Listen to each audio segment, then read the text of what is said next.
തുടർച്ചയായ പരാജയങ്ങൾ, ട്രോളുകൾ, കഥ കേൾക്കുന്നത് മോഹൻലാൽ തന്നെയാണോ എന്നിങ്ങനെയുള്ള പരിഹാസങ്ങൾ ഇതെല്ലാം നിറഞ്ഞതായിരുന്നു 2022 മുതൽ 2024 വരെയുള്ള മോഹൻലാലിന്റെ സിനിമാ കാലയളവ്.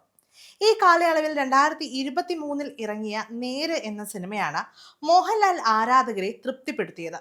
ജയിലർ എന്ന സിനിമയിലെ മോഹൻലാലിന്റെ കാമിയോ എൻട്രിയും ആരാധകരെ ആവേശം കൊള്ളിച്ചിരുന്നു. എന്നാൽ 2025 അത് മോഹൻലാലിന്റെ വർഷമാണ്. ഈ വർഷത്തിൽ മോഹൻലാലിൻ്റെതായി ആദ്യ സിനിമ ഇറങ്ങുന്നത് മാർച്ച് 27-നാണ്. കേരളത്തിൽ നിന്ന് മാത്രം എമ്പുരാൻ എന്ന സിനിമ 86 കോടി നേടി.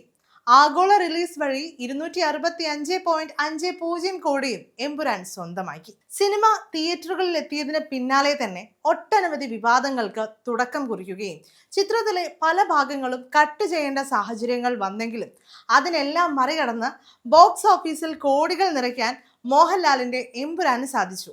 എന്നാൽ അതൊരു തുടക്കം മാത്രമായിരുന്നു. തൊട്ടടുത്ത മാസം ഏപ്രിലിൽ വിഷു റിലീസായി തിയേറ്ററുകളിൽ തുടരും എത്തി.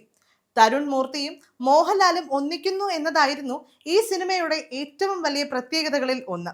സിനിമ കണ്ടു കഴിഞ്ഞപ്പോഴുള്ള ഒരു ആരാധകന്റെ പ്രതികരണമുണ്ട്: എൻ്റെ ലാലേട്ടനെ ഞാൻ കണ്ടു. അതെ, 2025 മോഹൻലാലിന്റെ രണ്ടാം വിജയ സിനിമയായി തുടരും മാറി. കേരളത്തിൽ നിന്ന് മാത്രം 118 കോടി സ്വന്തമാക്കിയ സിനിമ ആഗോള ബോക്സ് ഓഫീസ് വഴി 233.61 കോടി സ്വന്തമാക്കി.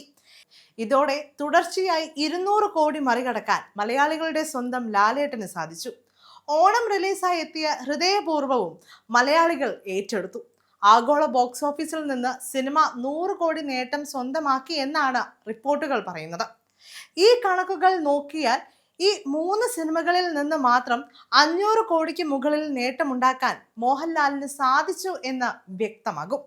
ഇതുവരെ പറഞ്ഞത് മോഹൻലാൽ എന്ന നടന്റെ 2025 ഇറങ്ങിയ ഏറ്റവും പുതിയ സിനിമകളുടെ കളക്ഷൻ റിപ്പോർട്ടുകളാണ്. എന്നാൽ മലയാളികളുടെ ലാലേട്ടന്റെ ഒരുപിടി റീ റിലീസ് സിനിമകളും 2025 തിയേറ്ററുകൾ ഭരിച്ചിട്ടുണ്ട്. ആ സിനിമകളും കോടികളുടെ നേട്ടമാണ് ഉണ്ടാക്കിയത്. 2 റീ റിലീസ് സിനിമകളാണ് മോഹൻലാലിൻ്റെതായി ഇത്തവണ തിയേറ്ററിലെത്തിയത്: ചോട്ടാ മുംബൈയും രാവണപ്രഭുവും. ഈ 2 സിനിമകൾ കാണാനും തിയേറ്ററിലേക്ക് ജനങ്ങൾ ഇരച്ചുകയറി. ചോട്ടാ മുംബൈ 4.37 കോടിയും രാവണപ്രഭു 4.73 കോടിയും സ്വന്തമാക്കി. മറ്റ് നടന്മാരുടെ റീ റിലീസ് സിനിമകൾ തിയേറ്ററിൽ എത്തുന്നത് ആളുകൾ അറിയുന്നുണ്ടോ എന്ന് പോലും സംശയിക്കുന്ന അവസ്ഥയിൽ നിൽക്കുമ്പോഴാണ് മോഹൻലാലിന്റെ റീ റിലീസുകൾ തിയേറ്ററിൽ നിന്ന് കോടികൾ നേടുന്നത്. അതുകൊണ്ട് തന്നെ 2025 എന്ന വർഷം മോഹൻലാൽ സ്വന്തമാക്കി എന്ന് നിസ്സംശയം പറയാൻ സാധിക്കും. 2026 മോഹൻലാലിൻ്റെതായി മാറാനുള്ള സാധ്യതകൾ ഒരുപാടാണ്. 2026 ഇറങ്ങുന്ന ദൃശ്യം 3 ആണ് ആരാധകർ ഏറെ പ്രതീക്ഷയോടെ കാത്തിരിക്കുന്ന സിനിമ. ദൃശ്യം, ദൃശ്യം 2 എന്നിങ്ങനെയുള്ള സിനിമകൾ വമ്പൻ ഹിറ്റ് ആയതുകൊണ്ട് തന്നെ ദൃശ്യം 3യും വമ്പൻ ഹിറ്റ് ആകുമെന്ന് ആരാധകർ ഇപ്പോൾ തന്നെ ഉറപ്പിച്ചു കഴിഞ്ഞു. എന്തായാലും 2025 എന്ന വർഷം അത് ലാലേട്ടൻ തൂക്കി. സമയം മലയാളം വാർത്തകൾ ഇനി ടൈംസ് ഓഫ് ഇന്ത്യ സൂപ്പർ ആപ്പിലും. ഇതിനായി പ്ലേ സ്റ്റോറിൽ നിന്നോ ആപ്പ് സ്റ്റോറിൽ നിന്നോ times of India app install ചെയ്യൂ. മലയാളം ഭാഷ തിരഞ്ഞെടുക്കൂ.